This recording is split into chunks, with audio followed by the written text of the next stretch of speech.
that's with us. I don't know if we've got anyone yet. I'll go do a bit of sharing. Definitely. Hello, Mickey. Hello, Annette. Hello. And hello, everyone out there what's watching this on repeat later on. We're just going to do some sharing and thumbs up stuff, you know. We do. Why not? Bugger the expense.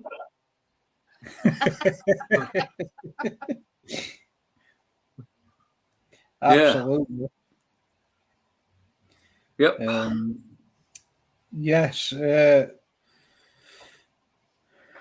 So, I'm not. Yeah, I'm not going to repeat that news that I introduced to us before. No. I wouldn't either. No. I would say it's before 9 o'clock, but I'll be honest with you, it's no good. It's too much for after 9 o'clock. The entertainment day actually for that kind of news. I'm saying nothing, but yeah, I'm saying I'm just innocent. Do you mind? Yeah. But it's about staying positive in a crazy world. That's what it's about. I can agree with that. I can definitely agree with that. Yeah. And if we can do that, that's we're halfway there, I guess. All right. Done. Shared that. Save it. You can't beat a bit of sharing, can you? No. Oh, that's it. That's it. As long as I don't have to share the ex-wife, I'm all right. I can't be doing with that again. No. No. That definitely is a no. No. No. Don't go there. No. I'm cured now. In your famous words, we won't talk about that. No, we won't talk about that. No. Yeah. Definitely not. Anyone watching this back, just put in comments, say hello. Anyone joining us, say hello. It's running behind, I think. Yeah, it's still okay. On the countdown. It's not a problem. But yeah, I mean, there's many things to talk about, but this one's Lost Souls, isn't it? Yeah, Lost Souls wandering. Yeah. Lost Souls, including tangents. It always makes for a good show and a good chat, at least. But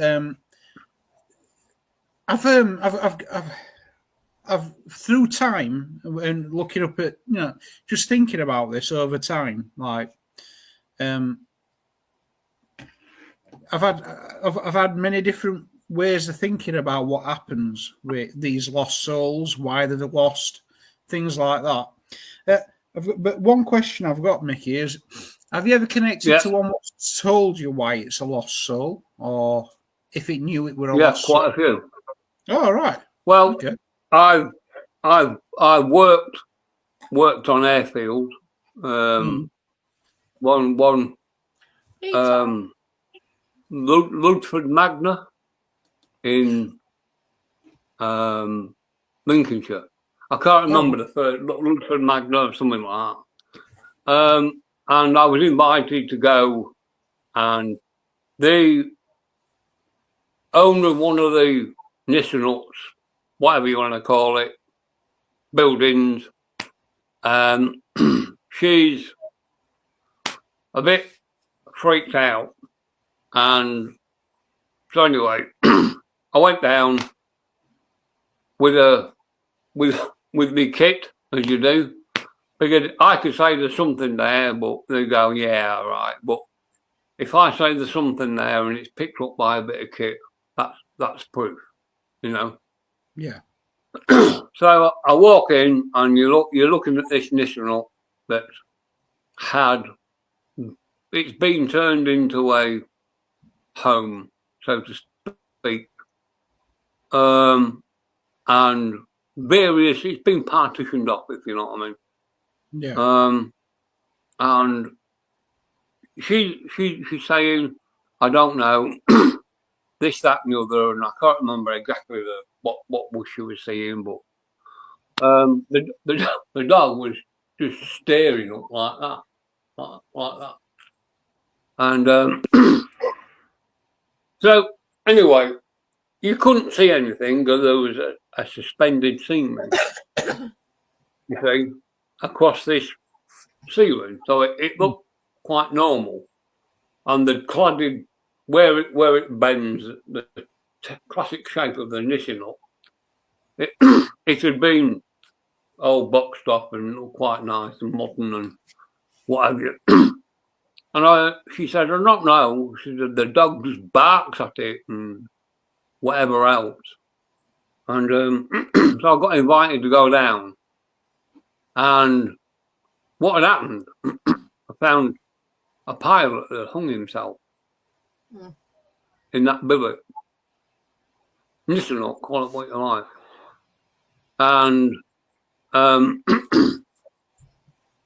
what I understand, he didn't die straight away. Right. They took him, they got him down, and they took him to the medical centre or something, but apparently he lived. But because his brain has been starved of oxygen or something, he want a full shilling, like, you know. Right, yeah. But when he died, from what we understand, his life ended, although it didn't end, his life ended up there. That was the last place that he remembers. He was going out on missions, and we found, you're not going to believe this, but there are still pilots flying around the UK, still fighting the Second World War. Well, what do you do if you don't know you're dead? What do you do if you don't know you're dead? You get a bullet through the head, what are you going to keep doing? Your body's dead, but what about the soul? The soul doesn't know any different from the mind, or so he's still fighting these battles. So you've got this, I'm going to swear here, because I'm not going to blind, but you got this bloody arsehole that one of the team had been born in Germany from the one of the soldiers serving over there. So he's walking around just saying he's a kraut, and the next thing you know, he's choking. The old boy's choking. You got these pilots that are fighting the bloody war, and this arsehole saying he's a kraut. And next thing you know, he can't bloody breathe. So the minute we get him, off the base, what was the base, he's all right. You know, literally, the bloke is still alive to this day, and he can prove that. But when you're in a situation like that with this pilot hanging from this, what we have to do is ask the family from the higher side of life to come and take him down. So symbolically, we have to cut him down, symbolically. Yeah. And we have to get the angels to come and take, because he was still alive in theory, in the no beyond world, he's still alive. So we cut him down, and we asked the angels to come and take him to the higher side of life. And from the EMF meter of going a bit bloody daft, it went poof, gone. So there was not only that, but I went to do a radio show in 2016-17 to do the Battle of the Somme. I think it was 17, something like 2006-17 anyway. And we did a radio show for some damn pretty radio station. And no end of lost souls. No end. You know, people that were asleep and blown to bits. You know, nothing there. No, just bits and pieces of people. You know, get up and what we call in the army doing his stag. You know, having his time on sleeping, and then he's doing his stag on running watch and whatever else, you know. Yeah. Or you get a bullet through, or you get your head blown off, and you don't know you're dead. And you've got all these countless souls. So while we were there, we were sort of marking marking off, but you could feel where people laid. There's one here and there's one over there, and they were digging them up, and they found 11 soldiers buried in one grave. Yeah, yeah. 11. I mean, my granddad was buried. He was a sergeant or something in the bloody trenches in the first way. He was gassed, but that's beside the point. And he was waiting to go over the top, and a shell hit the bloody parapet and buried him. You know, and his mates dug him out. But how many other soldiers were buried alive? Oh, You yeah. know, how many people took a shower? You know, and you're going back. Let's go back to the 1800s, the 1600s, the 1500s. You think about who was the most important person in the village: the mayor, the sheriff, the soldiers? No, it was the priest. You think about that. If he said, if you go and do that, you go and screw like the Virgin over there, or you do that, or you do that, you pinch that wine, you go to hell. You can't go. You've got to go and say 6 Hail Marys and do this and do that. And if you do that, you know, I'll excommunicate you and you go to hell. So what happens when they die? They're not going to go over there. They're too bloody scared, so they're just staying where they are. Yeah. And wander. They wander the earth, you know. And you think about these prisoners, you know. I mean, some let's just call him some annoying person. Ask me about Adolf Hitler. And I'm not going to talk about what he did or anything like that or anything else, you know. Just let's talk about, everybody in British history knows Adolf Hitler. Now, what about him? He killed millions and millions of people, or he was responsible for it. So, will his soul be wandering? Well, the thing with that is, because you would need to look into it, you know, and you would need to go and find out where he was meant to actually find him, you know, to find a soul or whatever. And they said, is that possible? I said, of course it's possible. It's possible to do anything. If it's got a soul, I can make a link with it. It's simple. You know, I mean, everything, every animal has got a soul, be it a spider or whatever. If it crawls or lives and breathes, it's got a soul. You know, I mean, and I've often said that, and they might have a different level of consciousness or a level of soul, but they've got a soul. Yeah. Either way. Yeah. Well, animals only killed us alive. Yeah, it's instinct, isn't it? Yeah. Yeah. But you think people, again, we're going up into the realms of fantasy here, but people say, is money the root of all evil? Well, yeah, because people kill for it. You know, people want wealth, they want status, they want cars, they want this. They will go and sell drugs, they'll do this, they'll do that. They'll go and murder his wife so he can cover something else. It's greed, isn't it? Yeah. You know? And we're not going to go into the realms of fantasy about what about this. If you think about the devil and the Christ, and I'm not going to go down that road, but if you think about going back to the lost souls thing again, where the priest ruled the land, and you talk about Adolf Hitler and the Jews, how many millions of souls have died? Oh yeah. You know, how many millions of souls that he's responsible for? You know, and would his soul be wandering?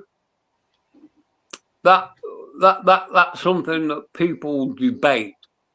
Yeah, I mean, I'll try and say it like this, if it's okay. This is my personal view, and it don't mean it's anybody else's. But from what I gather from reading Bible, just my way, and not listening to dogma or anything, is we can't be surprised who ends up in heaven.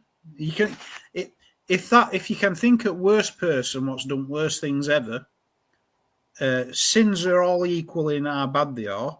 That's what Bible tells me. And depending on your relationship with God before your days come to an end, hey, it's not for us to say. It's not for us to say who's in heaven and who's in hell. No. So I don't know. I don't know Hitler's last words to God. I don't know his relationship to him. We'd think that guy's going to be in hell, but again, we can't tell. We don't know. That's up to the big man, and I get you on that. Is he lost and wondering? Is he in hell? Who knows? But this goes for any bad people, because I suppose when I read Bible, it's there for the lost to find the way again.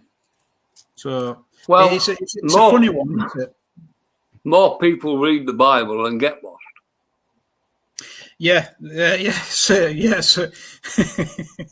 Exactly. So people ask me about the Bible, and basically, my word is take it and go and put it in a cupboard and forget about it. And the reason why is because inside you know what's right and you know what's wrong. Don't give me none of that bullshit. Because everybody knows what's right and what's wrong. You don't need a book to tell you, to confuse you. To one thing will say, turn the other cheek, and I'll say, stab him in the head and all that. It's a contradiction. And if you take that and you put it away and you listen to your soul and you smile at everyone and you help the lady across the road, that's what the Lord wants you to do. All right. Yeah. I know all this about Jesus died on the cross to forgive my sins. That's a cop out. He died on the sins. If you are truly repenting and from that day forward you show you are sorry, yes, I agree with that. But when it comes to lost soul, when it actually comes to a lost soul, just because you're fighting a war, a just war, or whatever it is, defending your own house against an attacker, it doesn't matter if it's in a just cause, right? And you take a life in a just cause, and you are truly repentant and you ask for forgiveness, you'll get it. Yeah. But that doesn't mean to say that guy's soul isn't going to wander. You know, there was a case not that long ago, a couple of years ago, where this young mum in her 40s had got a daughter, 16, 17, in a car wreck. And she was stood looking at the car, and she rung me up and she said, I need you to come out here, 2 o'clock in the morning? You ain't gonna, no, no chance on that, no. She said, I will pay whatever it is you want and I will send a car for you, whatever. I need you here. I said, why? She said, because my daughter isn't at peace. She doesn't know, she's wandering around, and that's a mother's instinct. And who am I to contradict that? And I thought, at this time in the morning, you want me to... Where is it? It was somewhere near bloody Barnsley or some bloody way from Scarborough. It's like the other side of the bloody county. Yeah. I mean, that's close to me. Yeah, I think you think I'm going to... Yeah, forget it. No. In the morning, she said, no, I need you here now. I can't bear my baby wandering around this bloody muddy field, not knowing where she's going. I said, my worst, are you bloody serious? Are you 100% serious that you want me to come out there? I said, because I tell you now, it ain't going to be cheap. If you want me to get out of my bed and do 2:30 in the morning, forget it. I said, I ain't driving. I ain't no way am I bloody driving out. I'm not fit to drive. You take pills and you got a bed at night. And you're like, Yeah. So she said, well, I'll come and pick you up. Where are you? So I gave me the address, and about 2 hours later she turned up. But then I'd had my breakfast and a couple of cups of coffee and I was compass mental. you know. And I got in the car and it was breaking day, winter's night, and I tell you what, mate, the wind was howling, it was bloody bitterly cold. And I took a couple of bits of kit with me, and you know, and I said, "There's the car there." It was upside down in the field, and it had been gone through an edge. It hit the ditch and flown over the edge, and oh dear! I mean, they'd taken her away. She was pronounced deceased at the roadside. Apparently, she'd been laid there, and nobody knew she was there till someone got out the car and to have a call of nature, I think, or something like that. You couldn't see it from the bloody road, you know. So I don't know what had gone on, but anyway. So I had to walk around the car with the old muddy boots on, and I walked round and I thought, I looked in the car and straight away, there she was. And I said, I can tell you what she's wearing. She's got some kind of necklace on with pictures of flowers on it and something else. And she said, "Oh my Lord, oh," you know. And I said, she looked like she got some cut off jeans or something like, oh, you know, them design the whole jeans and all that. Yeah. You know, she got them on, and you know, but what happened, I don't understand what had happened, but with the force, because they hadn't got no backrest on the seat, she'd gone, something had hit her or from behind or whatever, and she'd gone backward and forward and snapped her ruddy neck. Oh. And she didn't instantly deceased. Instantly. So obviously I said, look, I'm going to have to call upon from the higher side of life to come and take her away. I said, can you come and join me? I don't need her there. I can do it in my bloody self, but you know, I want you to be part of this so that you know that she's going. So she held my hand and she said, I can feel her. The only way she described it, it was like a egg timer on the salt going away, slithering away. She said, I can feel her slithering away. So I said, she's gone. And the funny thing about that is that all of a sudden there was like a chain hitting a table or sofa and it fell. And on the roof, because it was upside down, on the roof of the car, the chain fell. So had it been caught round something, or was it round the neck and it dropped? I don't know. But I said, did you hear that? She said, yes. I went back and there it was on the roof of the car upside down.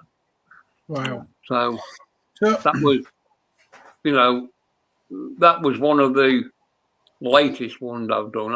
I've done since. I mean, I've been down to Warren Percy and done stuff down there because it was a Black Plague, wasn't it? And all that, you know. Yeah. Hi, Robert. So you know, with Warren Percy, we've been there, and I don't know. It's got some strange surroundings to me. It just feels very strange. Some valley. There's a valley what you approach when going there, and that feels. I don't know. It just feels weird. But they said that the priest what was there, he kind of went crazy, and it might have been that. I don't know. Did he see plague coming in? Then he was going on about rapture and everything. I don't know. But the people got quite scared of the priest. Yeah, but that's what I've heard. What do you think in them going back to them days? I mean, they would have been terrified of him, wouldn't they? Yeah. They would have been terrified. Here's one for you. I was talking to someone, and give me a minute. I was talking to his archaeologist. That's the word I'm looking for. Yeah. And and he said, he was not talking about, Warren Percy. We're talking about somewhere else. And he said, the vicar was crazy. I said, was he? He said, oh, I am definitely crazy. I said, well, how do you work that? He said, well, he got syphilis. Syphilis? He said, well, yeah, you could taste all the ladies on after Sunday, I think. And it was prevalent in them days, wasn't it? Yeah. So think about syphilis. It drives you crazy. It gets to your brain, doesn't it? Yeah, it gets to your brain. So I'm not saying that that's what it was, but that brings back something from years ago. Yeah. And I enjoy. Sorry, carry on. No, I would just say. So, for instance, a soul, let's say what's lost and wandering, would like an hour in our time be a lot more in their time?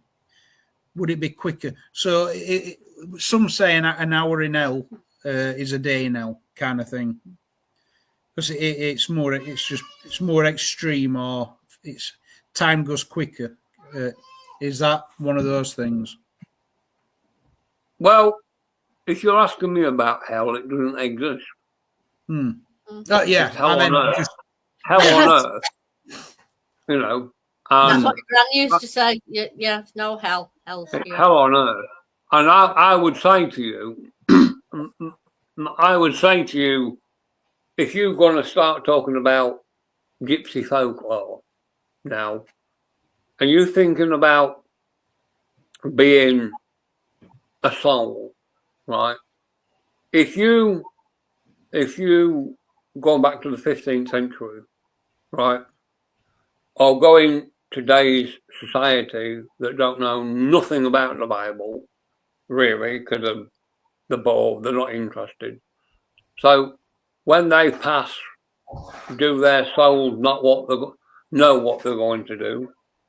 So let's take another case that I've got involved with, right, where this young man, 14, 15, was overdosed with heroin, right, and died. Didn't even know he was dead, right, in his bed, right, and his mother was screaming at his bedroom door, right, because he'd been dead 6 months, and all of a sudden the record started playing on his whatever, on his Xbox, come on, or whatever, and all of a sudden his shoes would turn up near the door. And you think I've totally lost the plot and I'm a liar, and I don't give a damn what people think. I know what I've seen. I couldn't explain to start off with, because it's the first one I've ever come up against. But the more I dug into it, the more I realised he didn't know or didn't want to know. He was anti his mother, anti this, anti that, anti the other. And when he got to the other side, he was, can I say, he was unaware of where he was. Yeah. He woke up and he didn't know where he was. He couldn't know why he couldn't talk to his mother. And he was kicking off and he put his music on like he used to do, right? And he'd go out and, and then sort of, I said, well, one day we'll three of us, myself, his mother and sister, would sit down and we'd make a circle and we'd bring him in and we talked to him. And she was very apprehensive with that. But bearing in mind, I blessed everybody first and blessed the room as well. So we brought him into the middle of the circle, and we asked his grandma from the higher side of life to come and take him away, because he loved his grandma.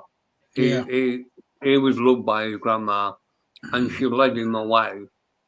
And can I say, he's been back since, from what I understand, but he's come back with a very soft, gentle atmosphere, if that Yeah. makes any sense. Yeah. And I do feel that she knows when he's around. And she said, she rung me up about 6 months ago and said, you know, Mickey, he's at peace. And I know, because his dad's a bit of a, yeah, well, you believe in Daniel, that load of old shit. Ooh. And that was the guy who pissed me off when I said, if you don't leave me alone, mate, I'm going to tell your missus you're shagging that woman over there. You know, and completely and utterly, he looked, I said, this is about your son, not you, you arsehole. You know, if you'd have been a bit more interested in your son, he wouldn't have been the way he was. Yeah. Because his son idolised his dad. Yeah. You know, and what he was doing was look at me, look at me, look at me. He wanted his dad. They said, well, you know, you do what you really want. And he ended his life because, you know, I think he couldn't cope with it anymore. He just felt he was a failure. So in the end, his mum went one way and his dad went the other. And can I say, the lad's now at peace with himself and at peace with the family. And from, I don't know, about not long after that, he had an heart attack with the old boy. His dad had a heart attack and was in hospital. And in my case, it was when I was in hospital, it was a Catholic priest that came round. I'm not quite sure who it was, but went with him. And he asked to see him and wanted a blessing and wanted forgiveness for what he'd done. Finally come to terms with himself, I think. And my old man used to say, death, you know, boy, it's the ultimate alarm clock. It doesn't have to wake you up, you know. And how true that is. I think in that case, his son was, can I say, he was very, I wouldn't say he was angelic, but he was very, like a more enlightened. More, yeah. I think when he was on the earth plane, he was a very quiet, effeminate soul. He wasn't bent around like that. He was just a quiet, feminine kind of guy. You know, Mum, I'll help you and all that. You know, and what a waste! What a waste of life. You know, a young boy like that. You know, and I think that's tragic when you get young kids on bikes who are going around killing other people. Like today, you've got kids stabbing kids and war turfs going on. And I don't want to talk about this too much, but I've been asked to go to one of UK's major cities. I don't want to say much about it. Well, Her son was killed in an attack, and from her opinion, her son is not at peace. Although they buried the body, he's not at peace.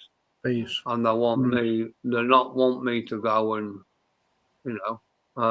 But I'm not quite sure I can go on the high street and start blessing stones and various things. And we'll have to find a way of doing it where, you know, we can we can draw, because where we lived was a shared place with his girlfriend, and she moved out, so there isn't a home we can go to.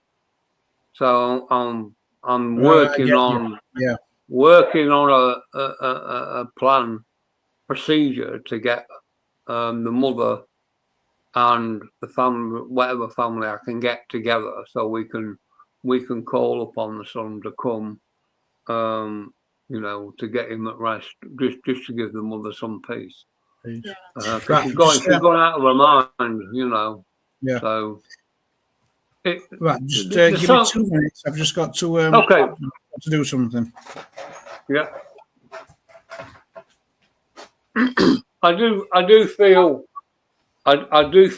there are, when you think about a lost soul, there are many forms of being lost souls. Yeah. People that can die, you can die of a heart attack. You can die of a stroke. You don't necessarily need to die in a car crash or by a bullet, you know, and you wouldn't know you were dead. You know, You still get spirits hanging around if the family are upset. yeah. Because I don't believe that they go straight away. My feelings are that there are quite a few lost souls, and I think people think that, you know, I went out with a group about 2 years ago, and we went to some bloody building, and it didn't really matter where, but they paid a goodly amount of money to go, right? And nobody said anything about these. Nobody wanted to say any prayers or bless anybody or put any protection around it at all. They just went in and do this, we'll do that, you do this, you do that. And talking about this girl, she said, I haven't been right since I went on that, what you call it, that paranormal investigation. She said, I haven't been feeling right. I've been feeling like someone touching me and blah, blah, blah, blah, blah, and it's caused me and my partner to split up, and, you know, and I said, well, basically he wants you for himself. And she looked at me, she went, ash and white. She said, you know, that's what I feel. I feel like he wants me for himself. When I get into bed, I can feel it on top of me and all that shit. You know, I said, so what do you want me to do? She said, well, can you get rid of it? You know, so it was bordering on an attachment. Yeah. She had an attachment in the early stages. Have you got problems with your back, your kidney? She said, yeah, I have, but it comes and goes. I've been to see the doctor. That's the everything. That's the usual thing. Oh, I've got backache, you know, and it starts to change your life, and eventually it takes over you. So eventually, you know, we got rid of it. But I feel there was a lost soul there, and I told them about it. I said, wherever this is, we've got a lost soul here who's died, who's fallen and died, you know, and we've got a young boy here being chased by a dark spirit over there, and I think somewhere I've got a photograph of it somewhere. All you can see is the red eyes, you know. Have you ever encountered one? Sorry, No, sorry. I was just wondering. Have you encountered one what's trapped by, I don't know, like guilt or grief, kind of thing? that when you're going back to the 1800s, 1500s, and what the priest said, they're trapped by guilt. They're frightened to go to the light. They're frightened to move from that bed. They're frightened to move from that house. Well, I'm going to stay here. I ain't going nowhere. And they're trapped by their own guilt, but what somebody's told them on the earth plane. Because in them days, Jesus Christ was up there, and you went down there. You know. So I'm God's representative, and if I say you're going down there, you'll go down there, because I'm not going to bless you. You see. So the local landlord, the local landowner, he can commit as many sins as he likes, because he get all these monks praying for him, you see, and asking for forgiveness and all that bullshit. But the average man on the street, if you didn't do penance and you didn't ask for forgiveness, right? You went. So what they are prisoners of their own conscience, prisoners of their own belief, because they have been told that, you know. But I also been told, if you don't know it's a sin, you can't be held responsible. But inside, you know that killing somebody is not right unless you're defending your own life. You know, so prisoners of their own conscience when you're in spirit, really.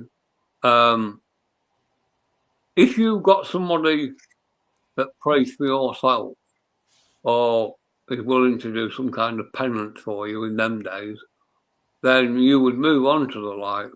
But when you think about what the Bible says, Jesus died on the cross to forgive your sins. You know, I mean, if you believe in that, no matter what you did, you know, you did this, did that, you're forgiven. You know, whether you ask for forgiveness or not, whether you want to be forgiven or not, whether you are, you know, sorry for what you did.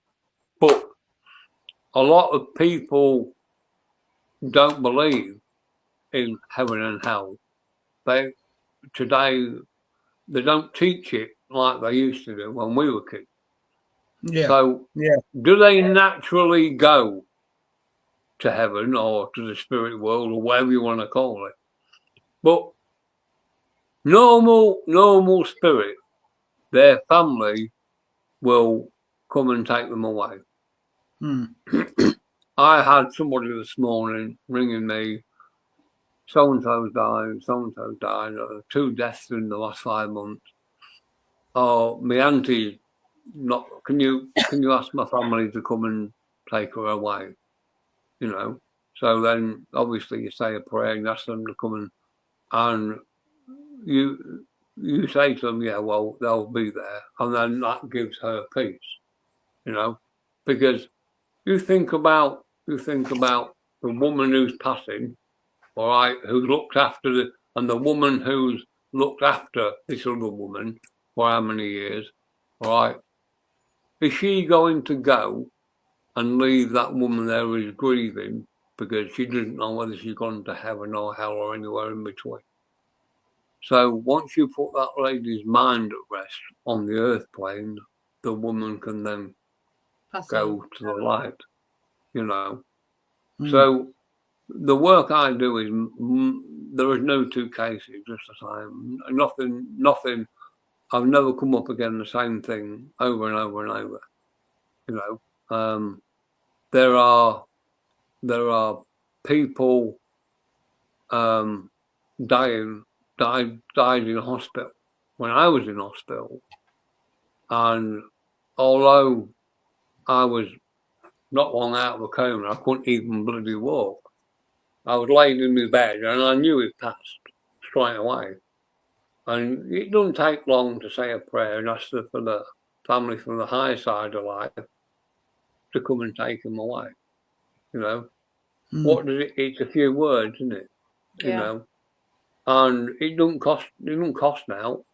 You know, you don't have to put £50 in the collection box, do you? It costs nothing. You know, so when you're actually doing the Lord's work or God's work, whatever you want to call it, in whatever religion, because no matter what you call God or wherever you are, we all come from the same place when we're born, and we all go to the same place when we die. You know, there isn't anyone born on this planet that was born different from anybody else. We all come out of a woman one way or another, and we all go back to the same place, no matter what religion you are or what you believe in. You know, and at the end of the day, wherever you are, whatever colour skin you are, wherever you come from, you can make a link with their family, whatever language, because the soul only knows one language, you know. And if you ask their family from the high side of life to come and take them away, they'll come. You know, it's rather like picking up the phone. You know, someone will answer at the other end, and you pass the message on, and the job's done. You know, but people will say that that you've got a Catholic priest, you've got this priest, that, and the other. But I know priests that don't even believe in God. Yeah. So what does that count? I said, well, you don't believe in God? Yeah, it's a job, isn't it? I've got a house and 50,000 a year and a car, and it's a job, isn't it? He can recite the Bible upside down, back and front, and he would knock you for six, mate, reading the Bible. When John said this, and Dog said that, and Luke said this, and he said that, and the letter from Corinthians and everything. But he don't believe in God. So how does that work? So when he's giving your body a blessing, is he going to go to heaven because he don't believe in it? That's it. Yeah. How does that leave you? Yeah, I mean, it's like what William has just put there about the pagan belief that we do come from nature. We are very much an animal. Yeah. We've got you could call it like a different consciousness. I think we've got an higher consciousness when it comes to questioning, reasoning, stuff like that.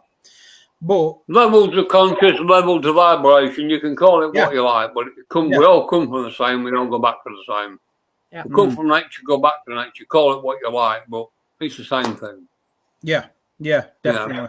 So and would you say, have you ever encountered anything where the soul it's lost because it don't recognize the surroundings anymore? So let's say you've got a soul, a soul from a village where villagers now like there was someone what we're doing a Ouija board and they mentioned name Zozo the demon, right? So I'm like, is there any actual history to this thing? Anyway, I traced it back, and it's it was traced back to a village that's near the Somme area in France. Yeah, but the village didn't exist because it got totally wiped out during World War II. So I came up against that in exactly the same place. Yeah. Right. Okay. So so that's what I was wondering. Can they come back and then go, I don't even recognise where I am? And they're kind of just lost in time in a way. Well, let me put it this way. I was dealing with another air base, again in Lincolnshire. And they can I say, in the early part of the Second World War, they didn't bomb cities, they bombed RAF fields, right? And more fighter bases, bomber bases, they would probably be aiming for Lincoln or wherever. And one of these bases was hit, okay? And there was a house, they'd been flying over, let's say Lincoln, Hull, wherever. And, if there were any bombs left, because they'd be probably shot up quite badly from flak or night fighters or whatever you want to call them. Any bombs that were left in the bomb bay, they'd get a crowbar and, just hawk it out anywhere. Now, this particular night, the dawn here was going over and it dropped the bomb on the cow shed, killed all the cows, and killed all the cows and the bloody milkman that was in there milking the cows as well. So that was knocked down, the house was obliterated or something, so that in them days they knocked it down and, so going back to the early 2001, 2002, there was a new estate built or new housing project, whatever you want to call it.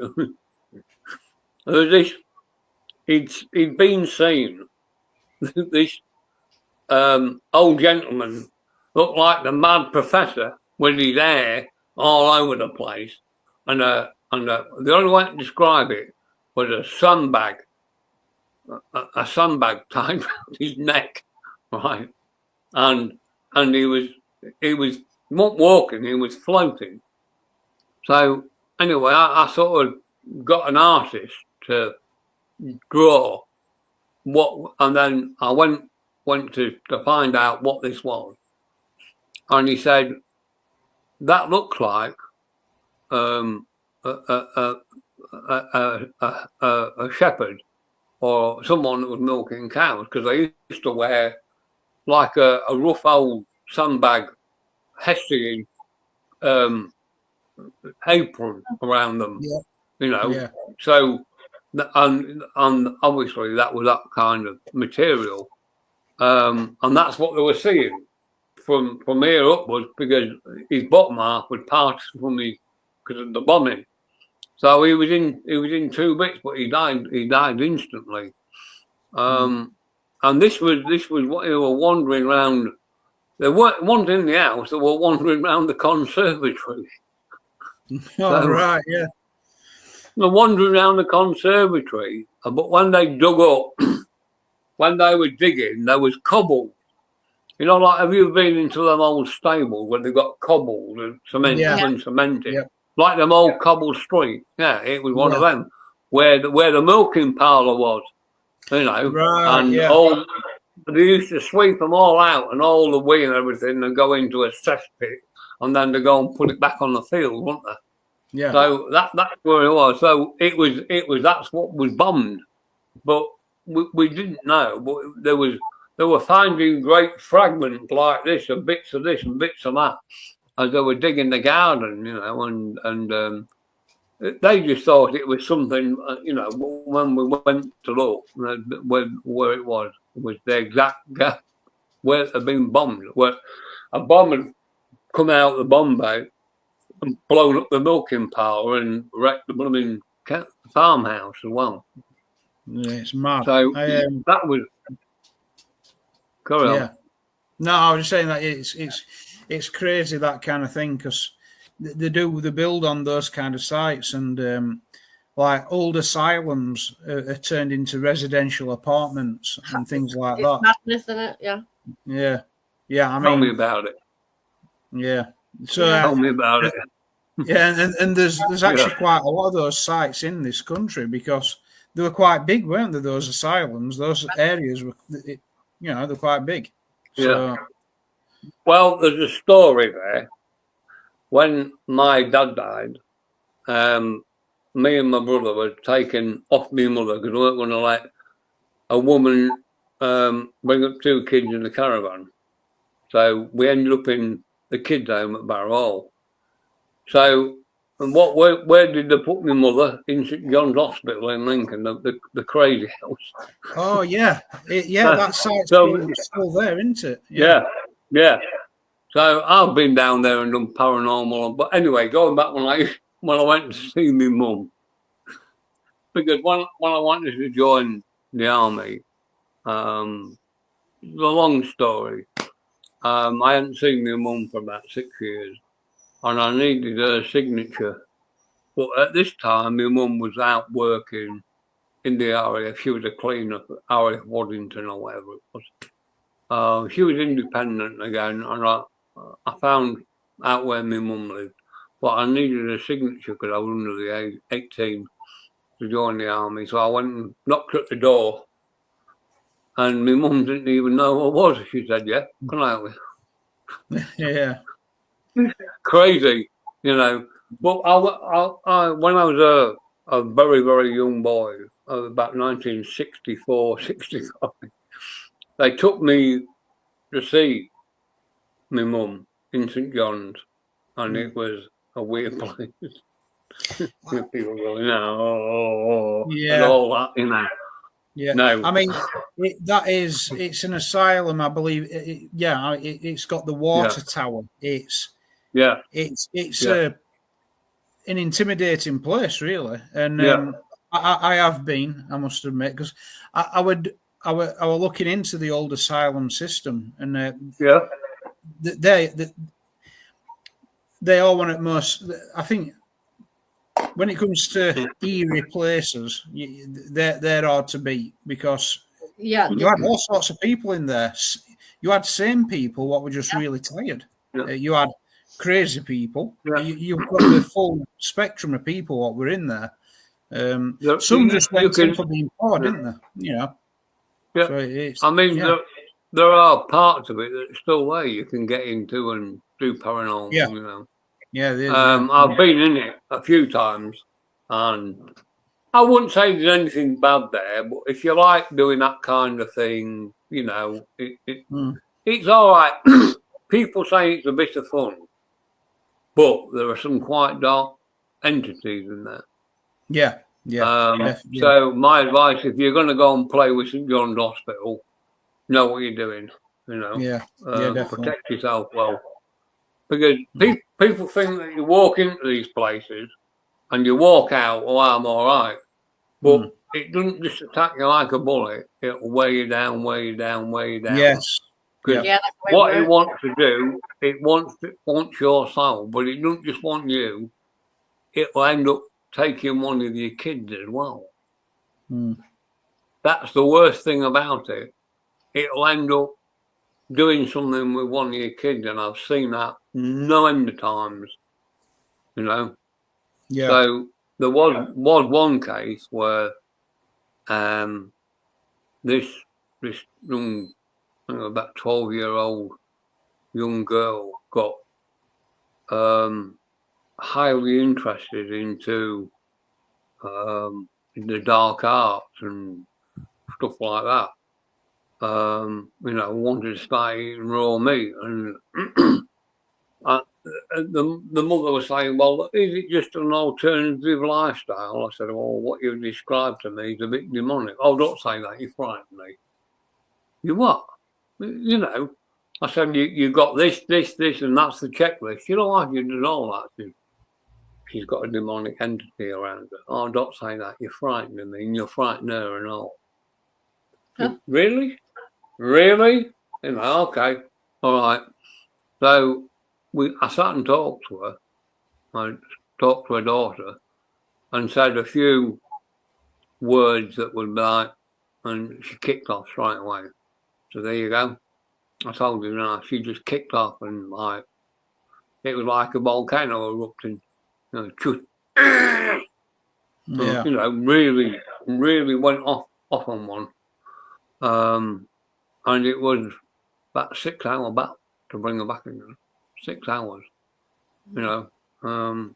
And when the thing is you're talking about an exorcism, whatever they take, if they get too much of that person or that personality or the soul, because that's what it's about your soul. It's not about anything else.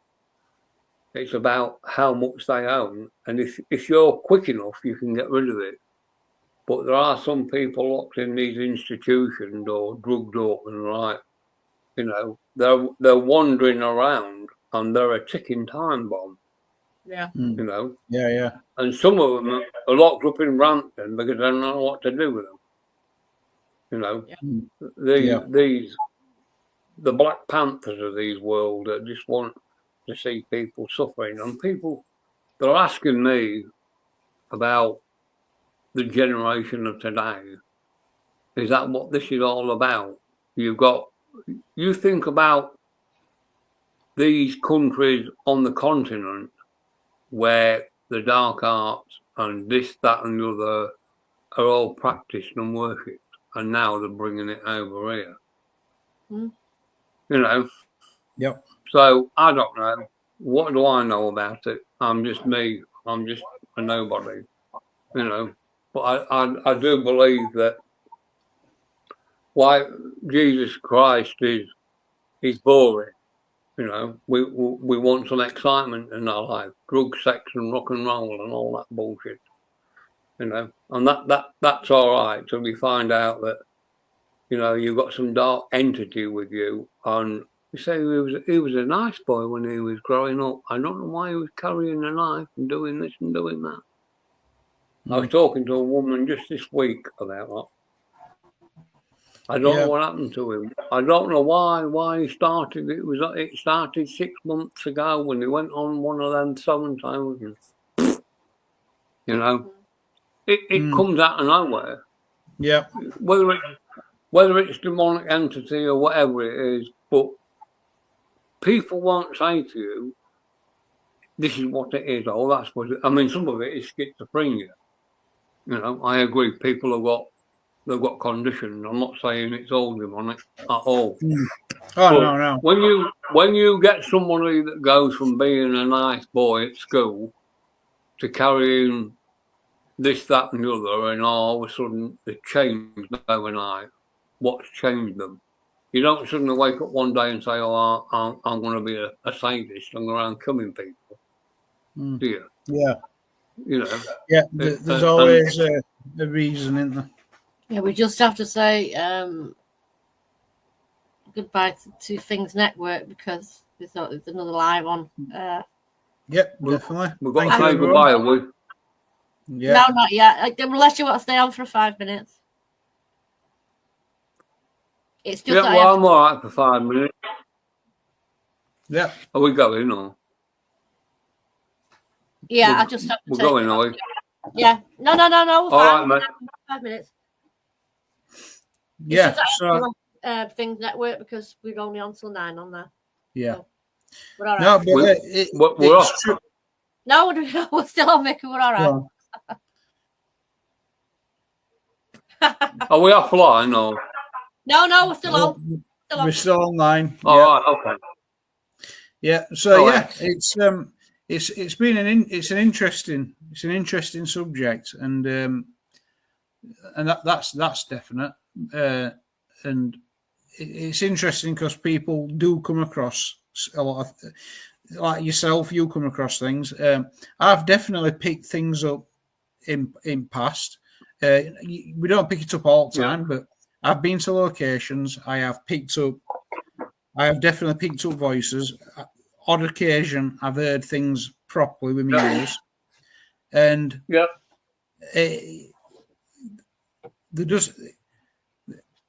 to me, I believe that these things happen and they are there. But it's like you said, there's a reason. They've got a reason. There's a reason one way or another. Yeah. I don't believe there is any one route. I don't believe there is any one route to people catching the cold. I don't believe there's any one route to anyone breaking the leg. You know, I think whatever precautions you take to make sure you don't get the flu, you know, with staying away from people, locking yourself inside, you should take everything else seriously, especially the paranormal and the evil things. And I would say, whatever side you feed, the white side or the dark side, that is the side that will dominate you. Yeah. And I've always felt very frightened of the dark because I know what it's capable of. Somebody asked me just this week actually to perform a seance, and I said, "Are you sure? Do you know what a seance consists of?" Oh, yeah, I've seen it on TV and I've done them before. You've done them before? Really? You know, yeah, it's a bit of fun, isn't it? I said, you what? Well, we've done this, we've done that, we've done the Ouija board. A bit of fun, isn't it? No, it's not a bit of fun. No. And then you find out, nothing. It was just that it was her. She went off and she ended up, you know, blah blah blah blah. What happened with her? Like, she went mental. It took her years. But it's in the blood, isn't it? So she was all right before the seance. No, that wasn't the seance. That was the Ouija board. All right. But then you find out that wasn't just the beginning. Then you find out that somebody, all right, well, imagine this. Somebody got out the car to go and buy a paper, right, with his mum in the car, who was in the 80s, strapped in the car, all of a sudden it starts to roll down the hill. Yeah? Yeah. You think about it. You think about that. Oh, it was an accident. Really? Okay, it was an accident. Okay, all right. Do you think? Why do you think it was connected with the Ouija board? Well, what do you think? Mm. What Yeah, do you I think? So you've got 3 people from that family that were named and shamed because the one that was shamed went from doing this to Yeah. doing things with weird things and that. And then the other one, well, we won't talk about that either. So you've got all of a sudden a normal family turned out to be the family from hell. And you really think it was connected with that Ouija board? Yeah. Well, what do you think? Oh. Oh. Well, Yeah, you know, it's like somewhere. Yeah. You know, so, and then you find out, well, my mum was in a car accident 2 days later and all. She lost a leg. Really? Like, they don't join the dots. Do you know what I mean? You think, oh, well, it was an accident. Really? It just really? so happens They've got three people over there in the family that have got, and your mum lost a leg in an accident. And yeah, well, she takes tablets now, you know, because she's not full silly. Really? Okay. Yeah. It was trauma from the accident. All right. Okay, fine. Yeah, I mean, it often. Actually, I know someone that's in paranormal, and they came out of it because after so many years, because basically everything was just falling apart. Relationships, families, friends, just exactly. Everything. And now, exactly. And now he's away from it all. It's back to normal. building back. It's building back. Well, it's building back up again. Yeah. There you go. There you go. Yeah. Speaks for itself, doesn't it? Yeah. And he wouldn't have thought. He wouldn't have admitted that can happen in past. But well, let's put it this way: he's not doing paranormal anymore. But no. Yeah. That's what conclusion he came to, and he says it's because there are a few things that happened and he met something, but he won't tell me about it. He says I'm not going to repeat any of it ever again. No. Yeah, so I'm like, fair enough. I won't push him on that one, but you know, I'll leave him to just leave it to himself, kind of thing on that. But he's doing all right now. So, but. I think if you've had something planting around for a very long time, I mean, it'll be jealous of what you have anyway, but it's just, you know. Yeah, I mean, it'll ruin you. Yeah, that's what he came to that conclusion himself. Yeah, you couldn't have told him that in past. No way. So, yeah, it's an interesting one actually because. Yeah. I think when you're talking about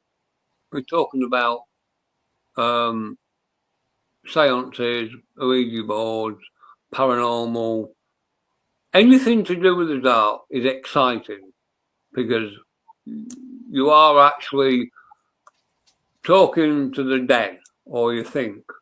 But the thing is, I was actually turned up late for something, and I walked in and I'm blessing myself and all that bullshit. And I walked in and said, "Oh, quick! We've got a baby here and a monk." Really? Honestly? And you find out when I'm sat down minding my own business in the circle, and then you suddenly find out that it's not a baby and it's not a monk. They're two minor demons. So when you think about that, they'll portray themselves like sitting your 6-year-old on a computer thinking he's talking to another 6-year-old. How do you know it's Yeah. another 6-year-old? It could be anybody. Yeah, Couldn't it? exactly. Yeah. You ain't got a clue. You don't know. You No. don't know who the hell you're talking to, and you don't. You know, and as you would need to take precautions on the net, you need to take precautions, and it was only because, and then you get, we was having fun till you come along. Yeah. Really?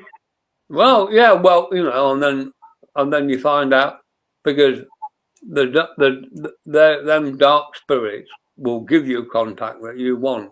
They will suck you right in. All right.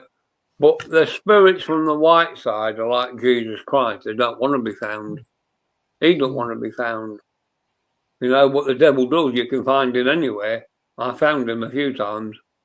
You know, and that's where it's exciting because you're actually talking to demons that do want to be found. You think, I've got a nurse here, I've got an old gentleman, I've got this.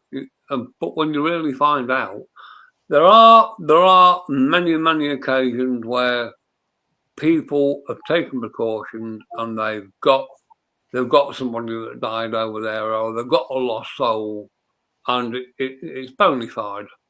You know, it's been bona fide by the EMF meter and you know and everything else, and we sent him to the white light or whatever they do.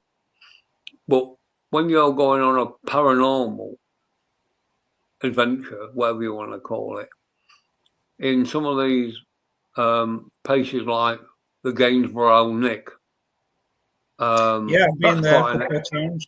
Yeah, that's quite a nice place. What you think about them souls that were hung there, you know, or Shepton Mallet, yeah, you know, yeah. or you know, think about the Jamaica Inn, you know, or and all the other places that I've been, you know, Sterry Inn, you know, in Wales, and places like that. They are they are known for their darkness because there are dark spirits there, and you will get a reaction because it's a dark spirit. You're not going to get a reaction from a white spirit because it happens.